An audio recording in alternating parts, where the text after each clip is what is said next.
We are now going to be entertained by our next fantastic speaker. I've always enjoyed his talk, and I think you'll be uplifted to know of the great success stories that he has brought to this country. So without any further delay, it gives me great pleasure to welcome my good friend, Professor Mansor Fadzil, the President of the Open University of Malaysia.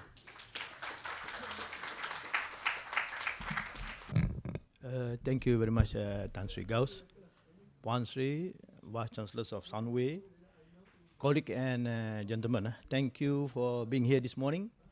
Thank you for investing your time to learn something from Tan Sri Gauss and a little bit from myself. Ladies and gentlemen, before I start my presentation, I would like to share with you a couple of stories which I think is very important in our life. Recently, I come across a principle called 90-10. Some of you may have heard of this principle, some of you may not have heard of this principle, but I believe it is important that all of us should be aware and where possible, practice this principle. You see, in our life, 10% of what actually is going to happen to us, you cannot avoid it. You cannot stop it.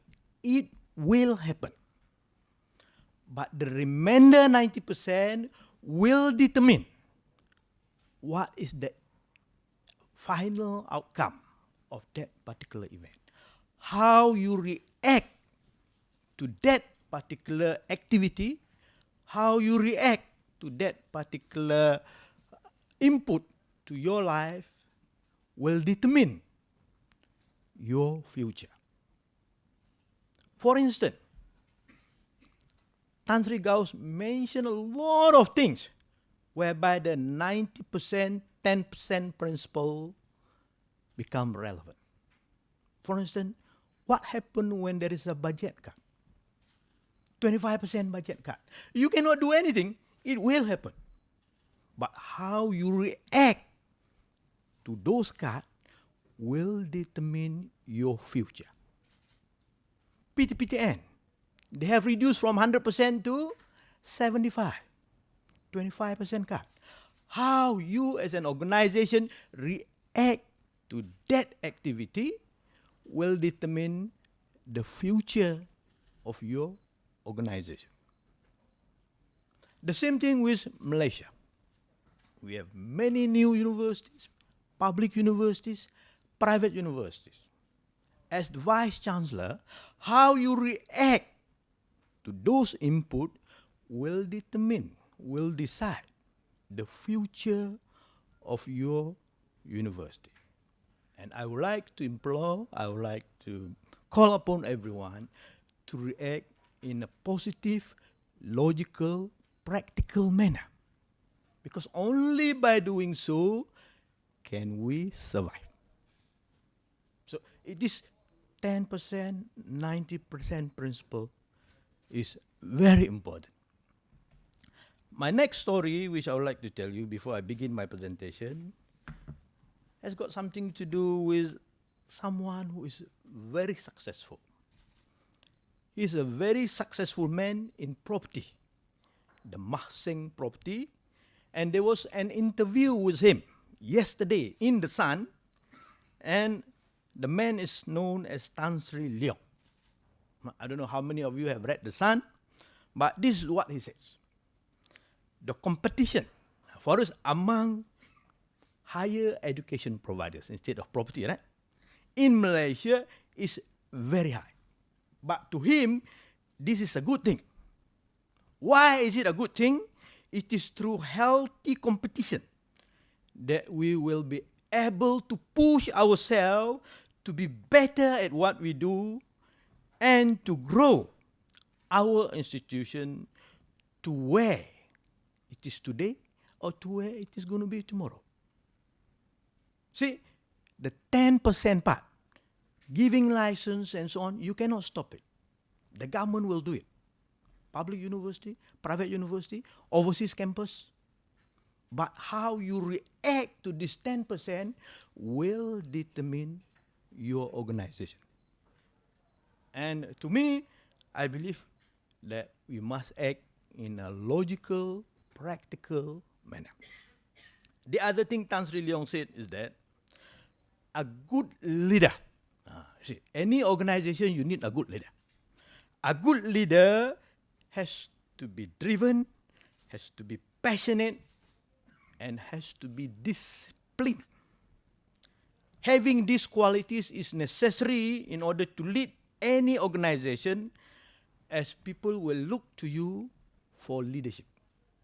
So you must have the passion, you must have discipline, and you must be able to take it through till the end. Like IUMW has got the passion, has got the discipline to take it through to the end. One must be ready to make the right decision and assume responsibility for those decisions. These are some of the key traits of good leaders. Right? So you must be disciplined, you must be passionate, and you must take through whatever decision that you make. And, of course, the other good quality of a leader is that you must have perseverance. Perseverance and hard work coupled with sharp business acumen. They all work together to make a successful leader. So maybe perseverance, we have it. Hard work, we may have it, but business acumen, not everybody has got it. You have to learn on the job. You have to talk to people, and hopefully you will become a successful leader. And I would like to quote Tan Sri Loy one more time. I think a successful businessman is someone with vision. You must have the vision, who can take calculated risk, and, like Tan Sri Gao said, has got the tenacity to go the distance. Leader, right? You must have perseverance, you must have tenacity, and you must take it the distance. Very important. You notice that someone who's a leader in the property division, it applies equally well to any other industries. And of course, let me just share with you, what is it that he liked? See, as a leader, one of his favorite thing is to read biographies of business people who have reached their pinnacle goal in life. I think it would be a good idea for you to read the autobiographies, the biographies of these people. The other day, I read biographies of Jeff Bezos, the Amazon guy. Very smart guy, very brilliant guy, and he take his idea to the distance.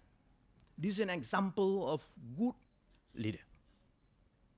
And I believe that, like Tan Sri Gao said, not everybody can be a leader. You need to be brave, you need to be bold, you need to be reasonably smart, and you have to take whatever idea you have to the distance. That is very important. So, ladies and gentlemen, I've mentioned to you a little bit about 90-10 principle. I mentioned to you a little bit about leadership, and now I'm ready to start my presentation.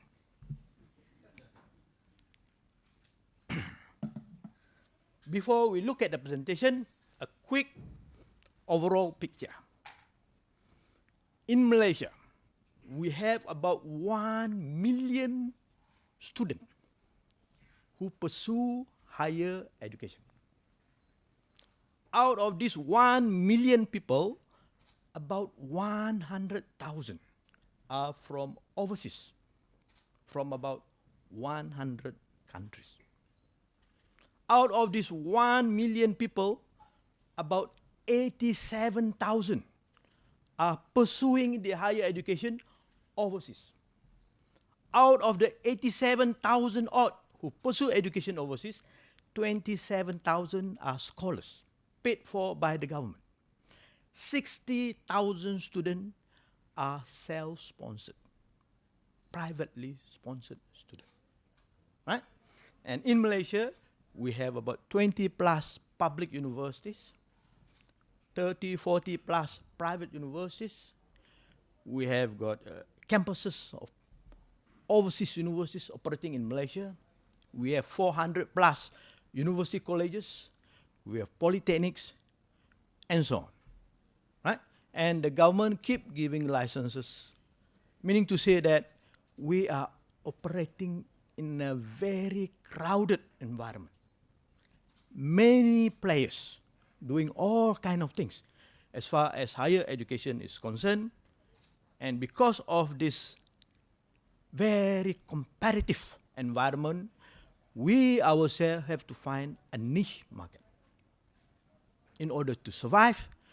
And whatever you do, whichever organization you come from, you cannot survive in this environment unless and until you have quality in whatever you do.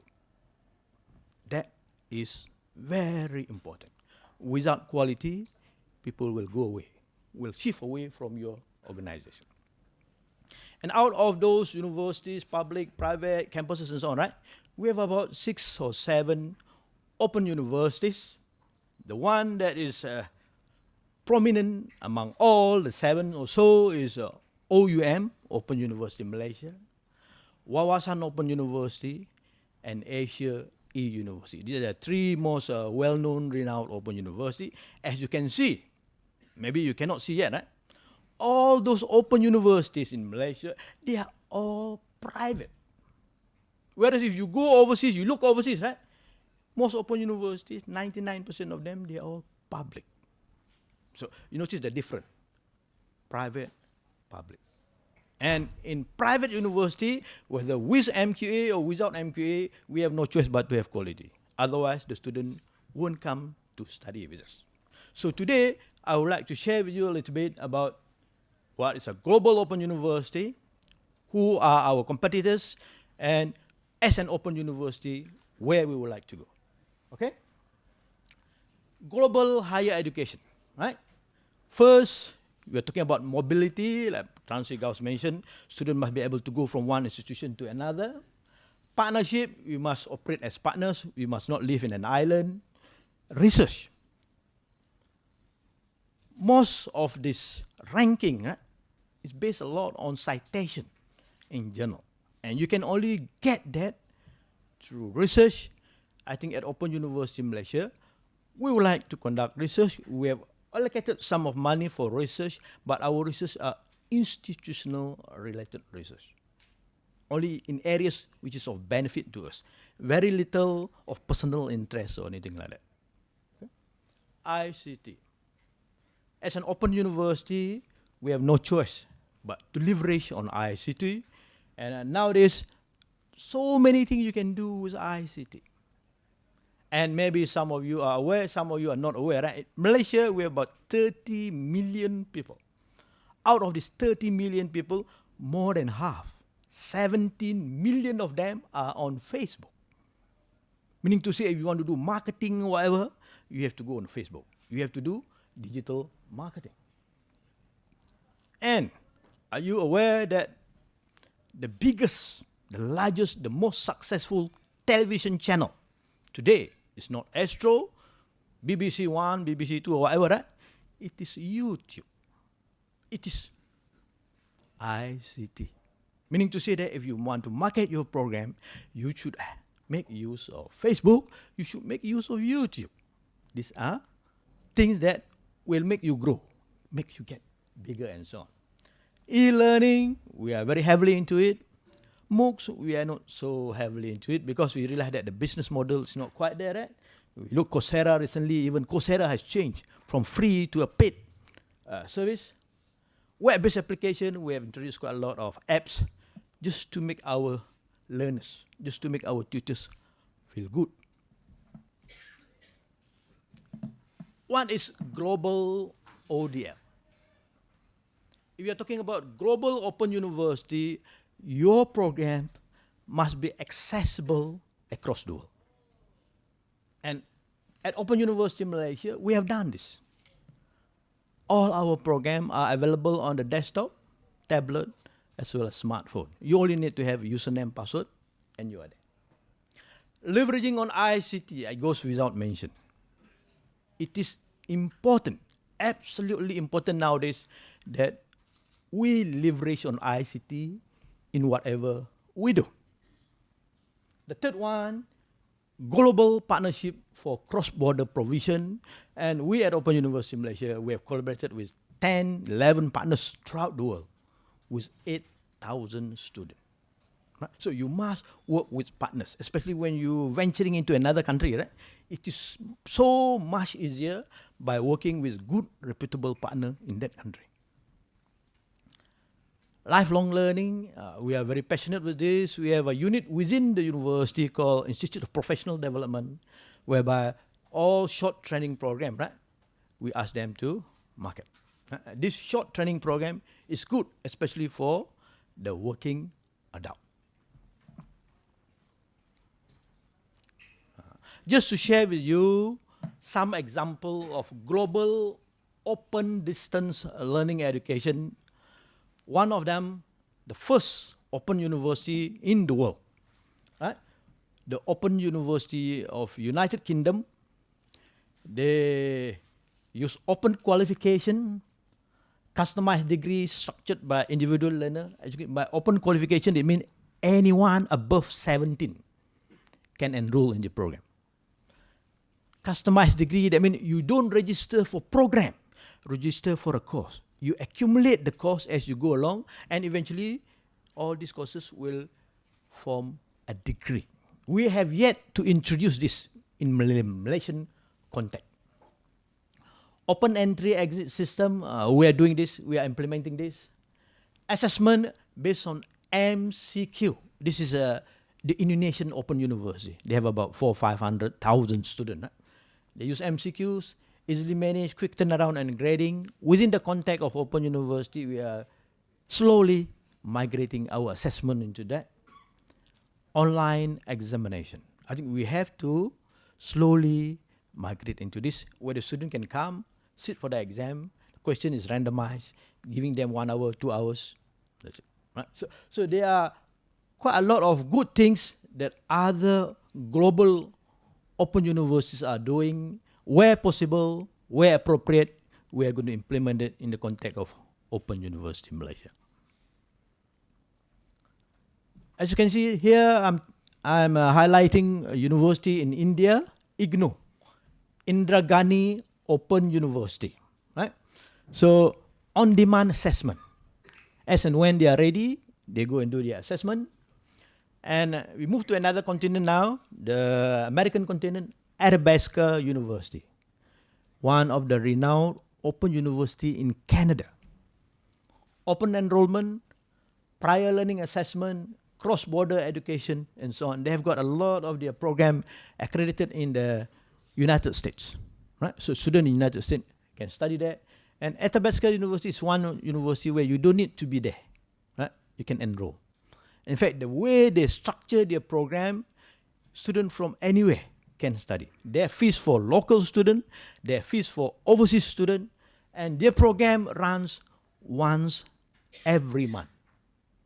They'll start running the program. Right? So these are some of very good global open universities. Some of their practices can perhaps be implemented in the Malaysian context. The people there are very independent. They don't want to see the professors, only through phone, through internet and so on. They learn by themselves. They register 3 credit hour course, 6 credit hour course, and so on, semester by semester. Okay, I've given you a taste of what global open university is all about. Now time to come back to reality. We look at Open University Malaysia. Okay, so as Tan Sri Gaus just mentioned, right, we are owned by the 11 public university. The shareholder are the 11 public university. Each one have an equal share. In terms of local learners, we have about 150,000 that goes through our doors. Graduates, 67,000.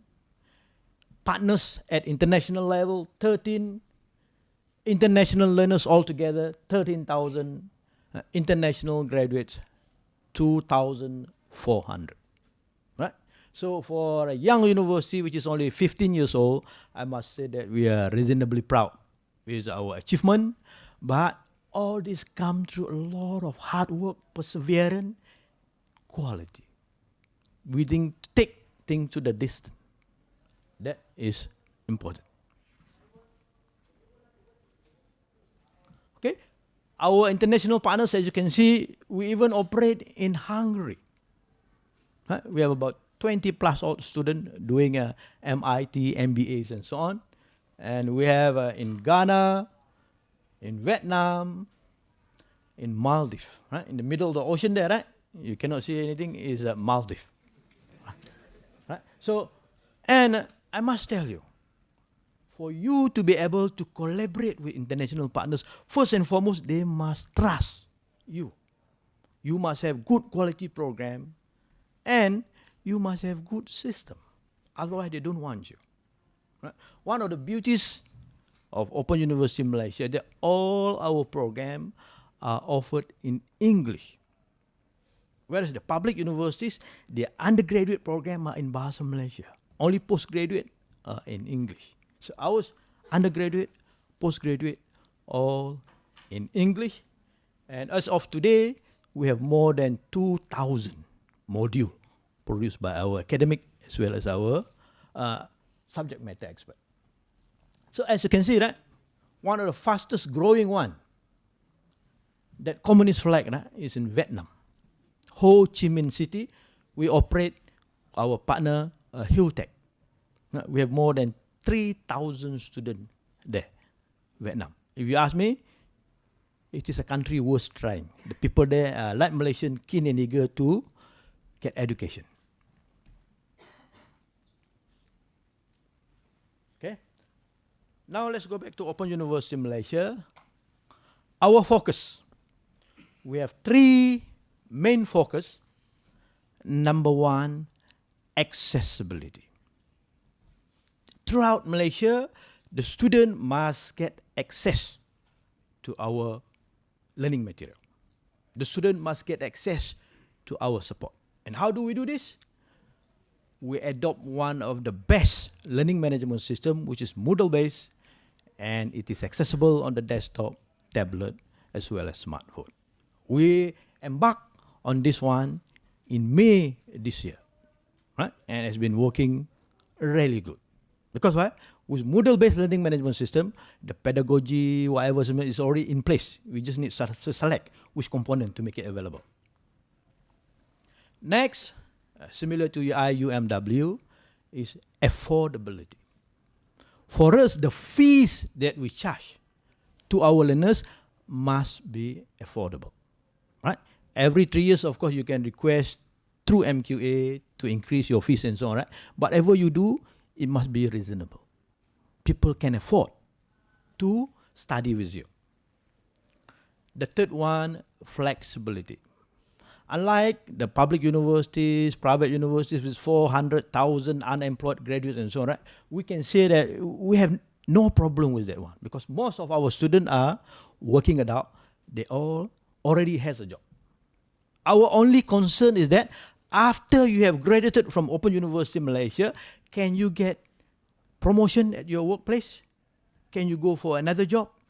That kind of thing. But then, since we deliver our program in English, half of the battle already won. Right? Our students ought to be able to communicate in English well. By the time they graduated, they ought to be able to use ICT system well. By the time they graduated. These are two main skills that we need to help in order to be a successful employee. In terms of flexibility, our student can register to do 1 course, 2 courses, 3 courses, or even 4 courses per semester. But we are still bound by the semester time, January, May, September. Within a year or two, we would like to move away from that, whereby the student can register at any time you come to our place. And you can petition for examination at any time after you have satisfied all the criteria. This is what we call flexible entry, flexible exit. Nowadays, when the student come to you, oh, you just missed our January, you have to wait for May. Oh, you have missed our May, you have to wait for September. Right? This kind of thing. So we need to open up our mind. We need to think of the people out there, down there. What is it that they like? What is it that they want? Right? And we must go all out to satisfy their need, provided it doesn't clash with any of our rule and regulation.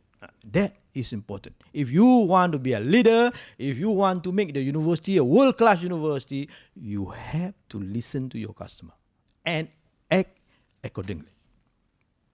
Our current practice, most of our program, 80%, 90% of our program are delivered through blended pedagogy, face-to-face plus self-study.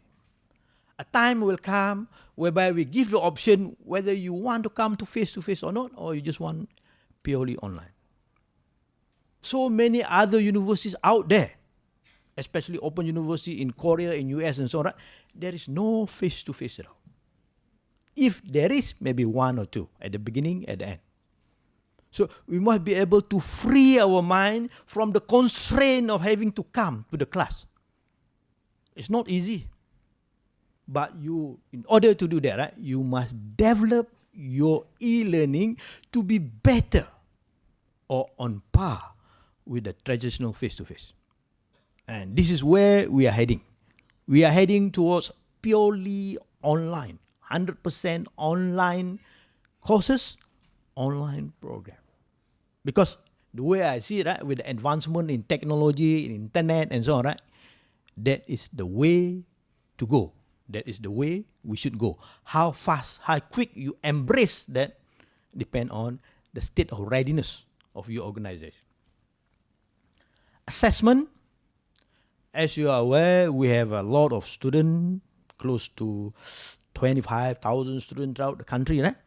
And it takes a really long time to grade the assessment, especially the final exam. You know what's the dilemma that the Vice-Chancellor faces at the moment? When you have 200 final exam script given to 10 graders and there is no time to do moderation and so on, right? You take the mark from the 10 graders, assume that it is the real mark and so on, right? After the exam result was released, you have 10 students who appeal for the result. When they appeal, the script is not given to the same examiner. Because for what we call impartiality sake, we have to give it to a different examiner.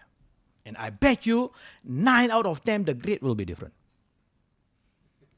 But the question is, how big is the difference? If it is 1 or 2, maybe it's reasonable. What about 10, 20? Which one do you take? Is it the higher one? Is it the lower one? Is it the main? And as a student, you said, hey, you told me last time 20, why now 40? You told me last time I got C, why now I got A? And I got to pay someone to appeal for this. For your own mistake, I have to appeal to get it corrected. So, as the Vice-Chancellor, I don't feel good. My conscience is not clear there. That's why we are migrating a lot to MCQs. You can appeal 100 times, the answer is the same. Huh? You don't need to pay also because the machine do the grading. What about the non-MCQ one? Assignment is non-MCQ, where you practice writing, you practice formulating, you practice making conclusion of what you have learned. Right? So we get the balance right. And certain subject, of course, we cannot do MCQs, we need to do essay, right? But we keep it to the minimum, 80-20. In life, right? Just now I mentioned to you 90-10 principle. But a lot of things are 80-20. 80%, 20% again. And we have a lot of courses now online. We have deliberated internally what the component ought to be within the online courses. Right? Some people say online, we deliver online, but what they do is they just scan their notes. That's not good enough. Just to elaborate a little bit on this fully online courses, right? Number one, you must have provision to give announcement to the student with regard to the course, with regard to the program. Number 2, you must have PDF version of your module, preferably colored version. Number 3, you must have video lecture so that the student won't miss the face-to-face interaction. Number 4, you must have forum, a chance for the student to post question for either the e-tutor or their peers to answer those questions. Number 5, you must have activity. If there is no activity, highly unlikely for learning to take place. This is where I would like to impress upon everyone that we've been talking about education, higher education and so on, right? But have you ever thought about what is it that make learning take place? Doesn't matter face-to-face or online. What is it? What is it that makes learning take place in the classroom? According to study by renowned scholars, 70% of learning take place through solving real-life problem. 70% of learning take place through solving activities. And yet, we see very little of this. Right? And 20% of learning take place through interaction with tutors, with peers, and so on. The other 10% take place through the program, through the examination, through the assignment, and so on. Just think for a while. What activity is it that is most effective for the purpose of learning? This is where you notice that some e-learning doesn't take place, doesn't take off, because they don't have that activities. So we must have this in place. Within the context of Open University Malaysia, right, we say that for a course to be put online, you must have all this in place. Otherwise, don't put. Because why? You are only cheating yourself. So, as you can see, right, you have to read, you have to digest the information, and you have to do it. Without reading, without doing it, you won't see the effect. Okay, libraries, online record and so on. At the moment, our libraries are embedded within Moodle. The student don't need to go to the digital library. You just click the link and then they see within Moodle.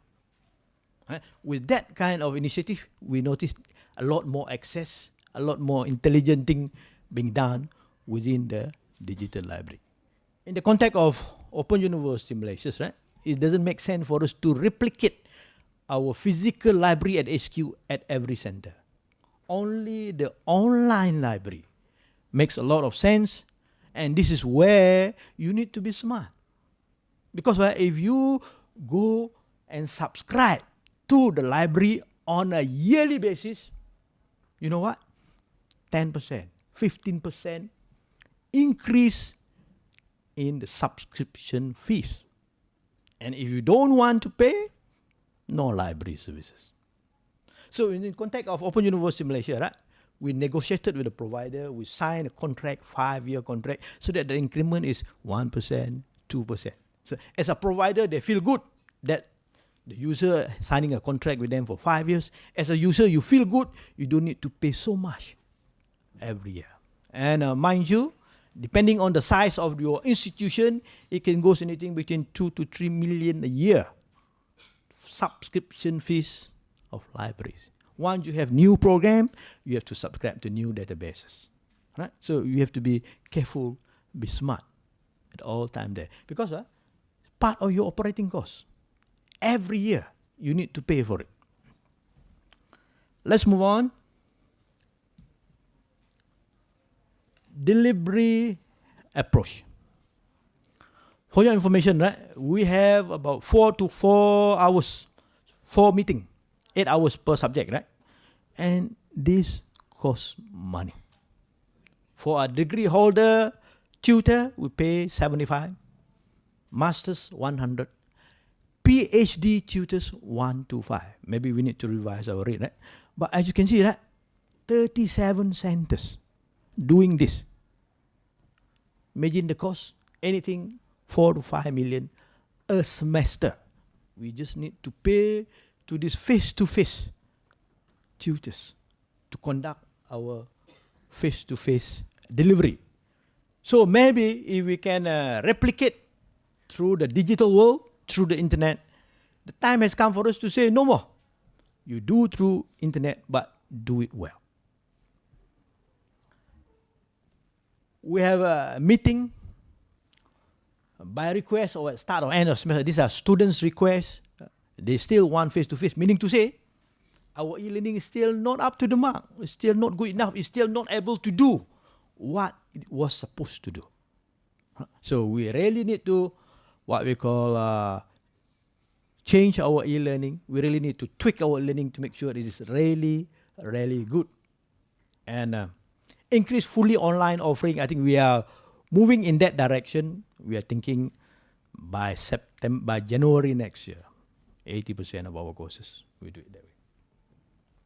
In terms of assessment, as I mentioned earlier, you want to migrate more and more to MCQs.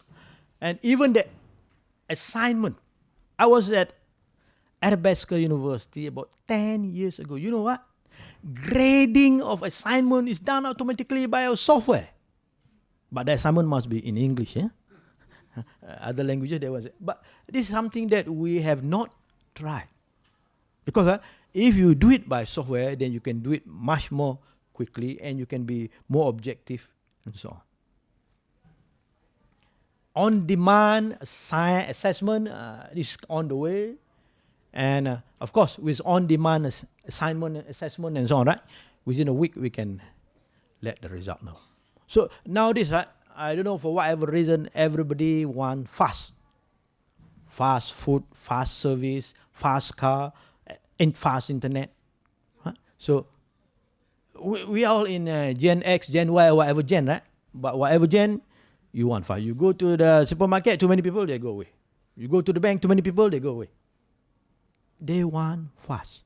The same thing with the exam result, right? They sit for the exam today, they want the result yesterday. So we have to work fast. And at the same time, we must not make mistake in doing so. So MCQ is one of the solutions. Ladies and gentlemen, this is what Tan Sri Gauss just mentioned earlier on with regard to the currency of your content. Right? We revise our module once every 3 years, especially subjects like computer programming, ITs and so on, right? Changing very fast. Some subject like mathematics and so on doesn't change that fast. But whatever it is, right, we need to regularly revise and update our content. And if you want to be a world-class university, you have no choice but to do this. Because you are making your program available throughout the world, accessible throughout the world. So you have to revise your content. And we got help from the web. We can link to the relevant content. At the moment, we are doing that. And it enriches the learner's experience. It makes them better and hopefully wiser as they go along. LMS, support services is important. It must be available all the time.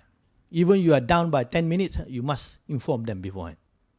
But it's good to be 24/7, 365, available all the time. We believe in this so much that we have moved our servers, our data centers from our HQ to a professional data center. Right? And for distant learners, support is important. The first level of support, the e-tutor themselves. And you must not underestimate the importance of e-tutor. First, number one, they must be knowledgeable in the subject that they are teaching.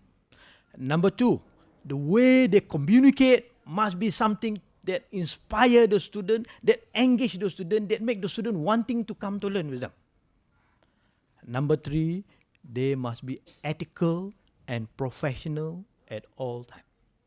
This is very important. To me, right? Quality content coupled with quality e-tutors, these are the key success factors of a successful e-learning providers. And of course, support from the HQ must come in as well. Right? exam, finance. The student always say, I have paid, but yeah, they have never paid. So you have to be careful there. Right? Always have good IT system. When it comes to IT system, you must be willing to spend. As a provider, especially in particular the online, right? ICT is of utmost importance. We have about 50, 60 staff doing nothing but IT.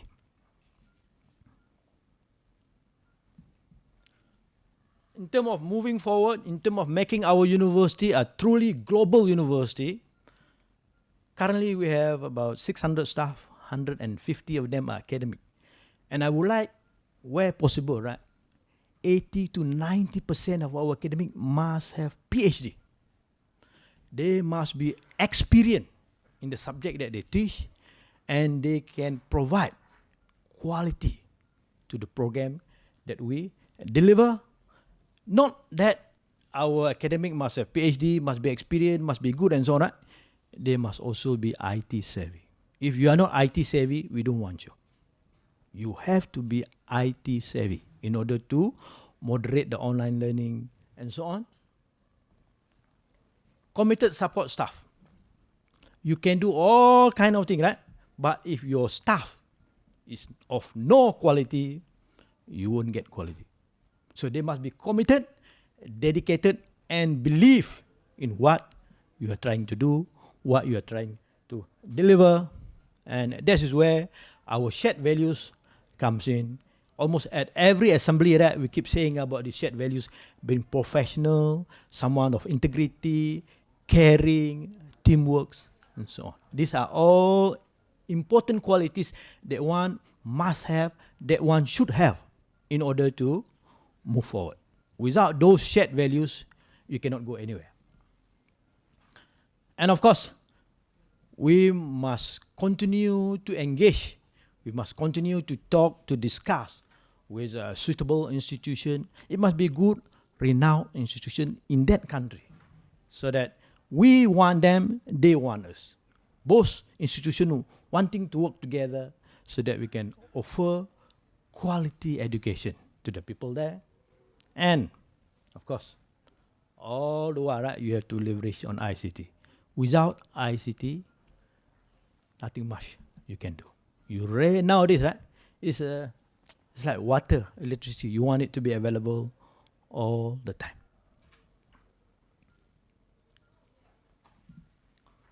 Moving forward, ladies and gentlemen, this is what Open University plans to do.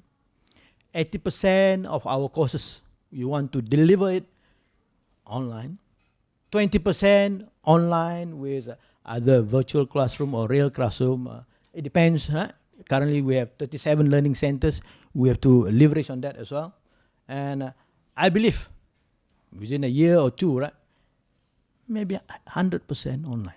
It depends on the state of readiness of the people in Malaysia, and also the state of readiness of the technology in Malaysia. Right. When all that are ready, we are ready to go 100% online. Right? And of course, it depends on the Vice-Chancellor to push this agenda, to make this agenda a reality. Unless and until you push it, right? Like Tan Sri Gao said, nobody else care what happened. They won't push it, they won't do it. You have to push it, you have to make it happen. You must believe in the thing, and you go ahead and do it. And of course, I have already mentioned to you, right? Flexible registration, flexible assessment. This is something which I don't think any other universities in Malaysia has done it before.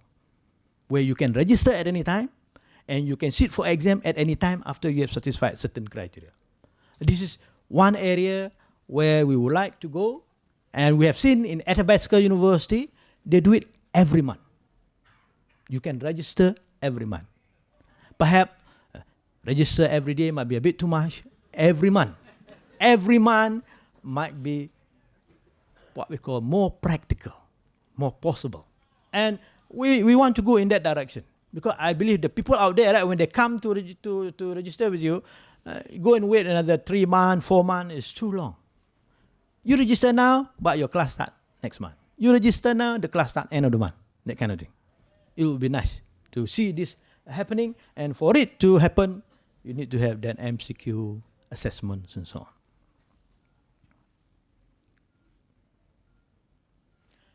This is something that I've shared with you earlier, the 70-20% model.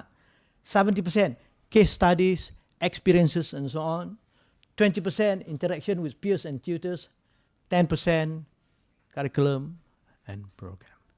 Ladies and gentlemen, I believe that this is correct. Because why? Because my experience at INSEAD in July last year, for 1 month, right?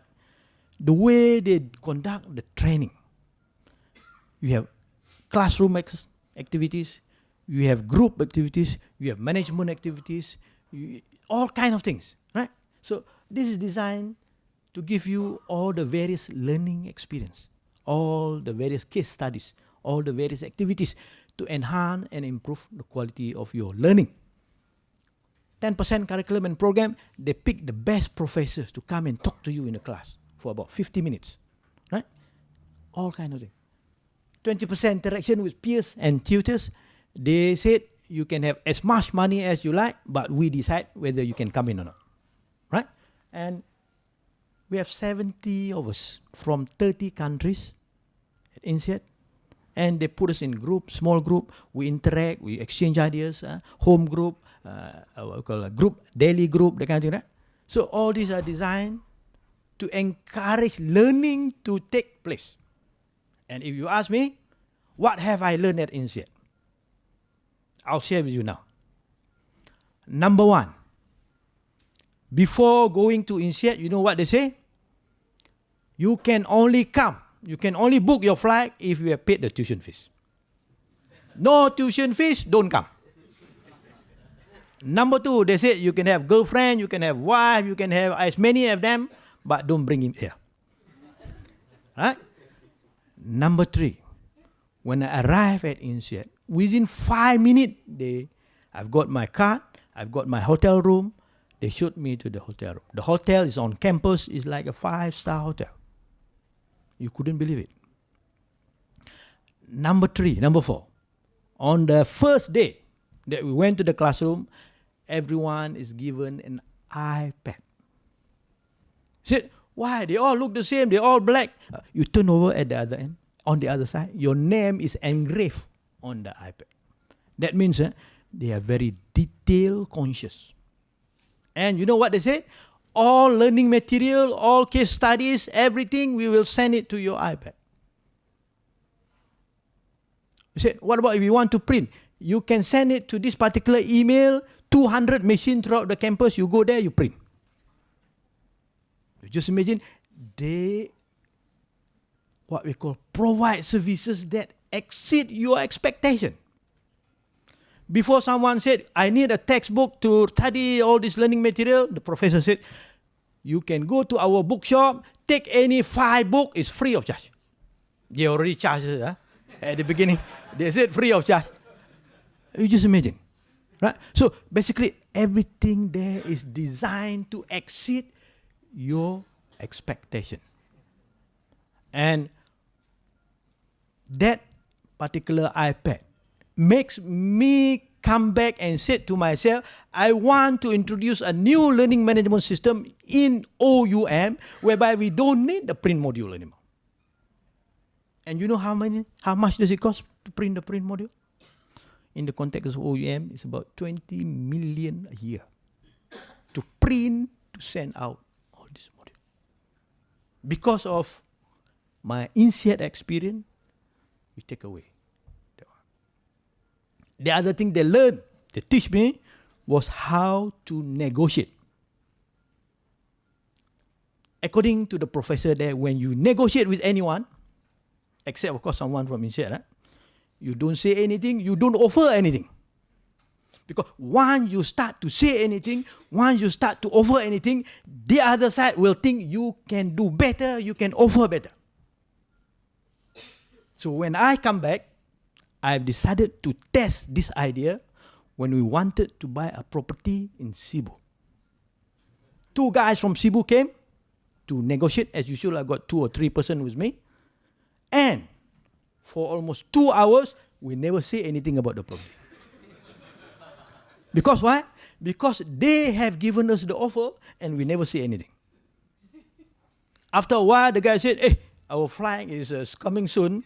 How about, he has reduced 200,000. Before we ask for anything, he has reduced 200,000 ringgit. As you can see, the power of being silent, staying silent. And after that, right, we said, we want this price. And thank God, we saved about 500,000 ringgit through that negotiating skill. But of course, they say if you've got 2 initiate guys negotiating, we won't get anywhere. All keep quiet, you don't get anything. So, ladies and gentlemen, right, when you negotiate, right, be careful with what you offer. Because when you start saying, you say 200,000, they know you can give more than 200,000. They will ask for more. Right? Best not to say anything. Right? So, what I learned from INSEAD is online learning, delivering through good learning management system, variety. You must have variety in your learning material so that hopefully the learner will be able to acquire some knowledge in the process of doing so.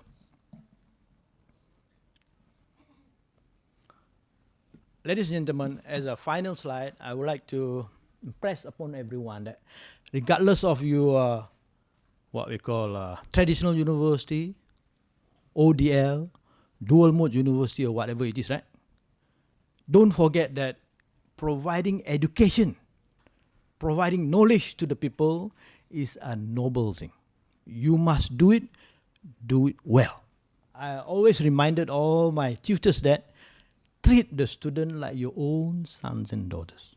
If you do that, then it is so much easier to provide quality service to them without feeling guilty, without feeling difficult, and so on. Right?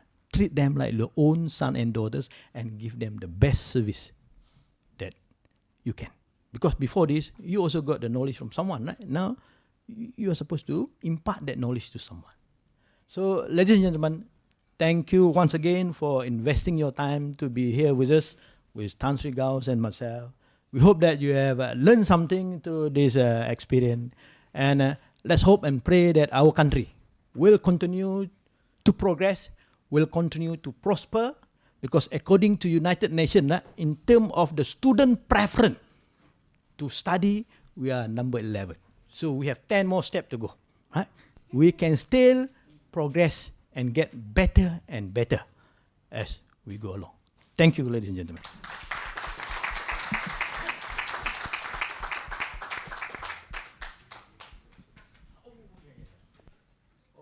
Tan Sri Gauss just reminded me, in case you have got some question to answer, to ask me. I think Prof. Mansor is very quick to become quiet.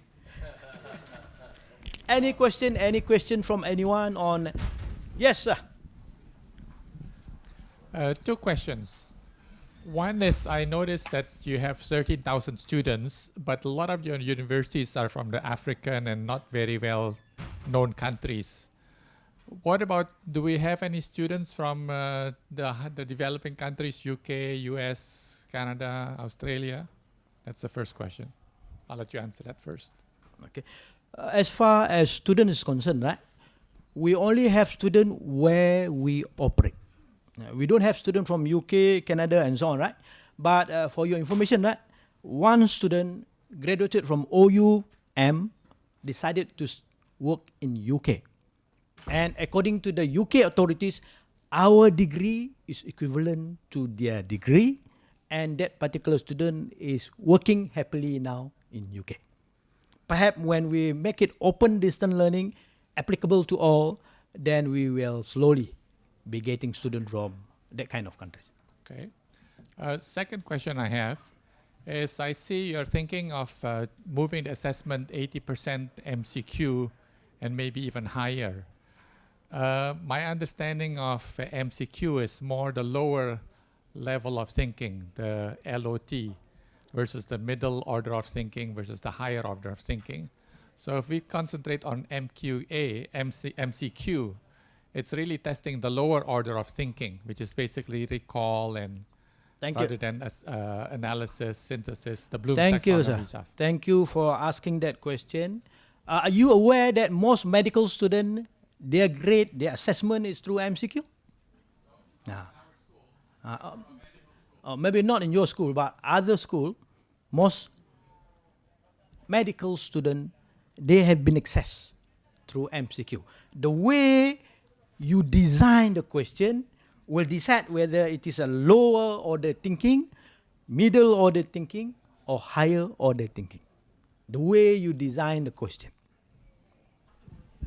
I guess my first reaction is that a multiple choice question, it's either right or wrong. And in university education, what we're concerned about is students understanding, you know, in this particular situation, which is the best response for this particular setting. And it's a question of degree more than yes, no, right, wrong. And I realise that MCQ questions, the design of them is very sophisticated, but I'm just wondering if you can respond to that, building into it the notion that knowledge is evolving and developing, and that there is, you know, for a certain amount of subject content, there is yes, no, right, wrong with basic concepts. But beyond that, when we're looking, as our colleague at the back said, when we're looking at the higher levels of thinking, can the MCQ cater for that? What you have failed to remember is that the way we assess our student are, number one, through assignment. You have to write essay. Number two, through MCQ. Those not yes, not right, that kind of thing, right? Perhaps we can address it at the assignment level, the way you design the assignment. Meaning to say that when you go through Open University Malaysia, you are being assessed through not so clear-cut kind of thing through assignment. You are being assessed through a very clear-cut kind of thing through MCQ. Right? A combination of the two. And don't forget that not 100% of the courses are being assessed through MCQ. Maybe 80%, the other 20% will still retain the essay type. Right? And when it comes to assessment, I would like to remind everyone that if you are in education, only essay, no exam. If you are in medical, only MCQ, no exam. Meaning to say that there is no particular assessment question which is 100% correct. It depends on how you design the thing. Right? You cannot say 100% MCQ, 100% okay, 100% essay, all okay. It's just how you look at it, how you design it. Perhaps you can come up with a reasonably good blend that make the student a good all-rounder graduate by the time they finish studying with you. Right? So students at Open University Malaysia, they will be subjected to MCQs, they will be subjected to essay type of question by the time they graduated from the university. Not just MCQ only, not just essay only. Both will be subjected. Any more questions, ladies and gentlemen? It's 3 minutes to 12. Perhaps one more, last one. Yes, sir. Prof. Mansor, a couple of years ago, your colleague and you showed me around how you videotape the lectures. Today, you're talking about activity-based learning. Can you share with us how you're doing it? How do you videotape all these activities and put it online? As I mentioned earlier, right? For a good online course, you must have announcement, you must have a PDF file of the content, you must have forum, you must have activities, you must have video lecture. Right? So we videotape the lecture, maybe 4 or 5 what we call videotape, right? video clip, and we put it in the course. You must have that. Right? And the number of video clip depend on whether the course is difficult, the course is an easy reading type, that kind of thing. Right? But as far as activities is concerned, maybe they need to do MCQ question, maybe they need to write essay, maybe they need to solve problem. But the idea here is that you apply the knowledge that you learn in solving the problem, and hopefully that will enhance or reinforce whatever knowledge that you acquire while studying that program. Right? We're thinking anything between 3 to 4 activities that they need to solve. And we are also thinking perhaps instead of doing assignment, these activities can be escalated to become an assignment. Right? Maybe they can do it in a group, but when it comes to writing, they write by themselves. Because it boils down to one fundamental question: what is learning? How does learning take place? And what is the most important effective activities that the student need to do in order to ensure that they learn the subject matter well? Okay, ladies and gentlemen, thank you for your time. I look forward to seeing you again soon, inshallah.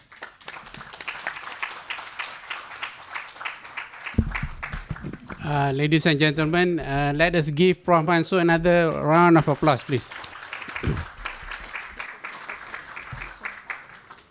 You will agree with me that we all have been inspired and enlightened.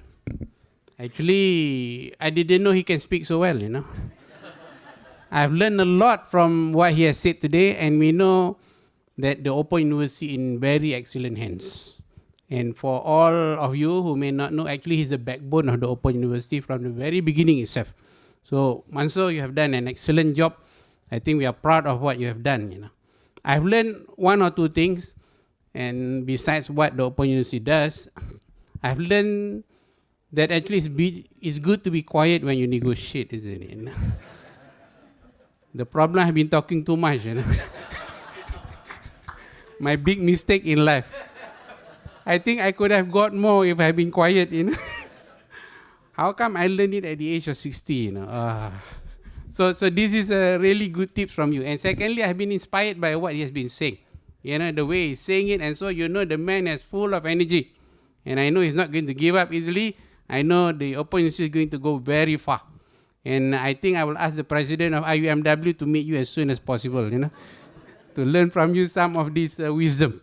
So thank you again, Prof. Mansor Fadzil, and thank you to all of you who are here, Puan Sri, Mr. Lee, Prof. Graham Wilkinson, and so on, for another session here. And we hope to meet you all again in future for another session on higher education. Thank you very much. Mansor, I have something to give you.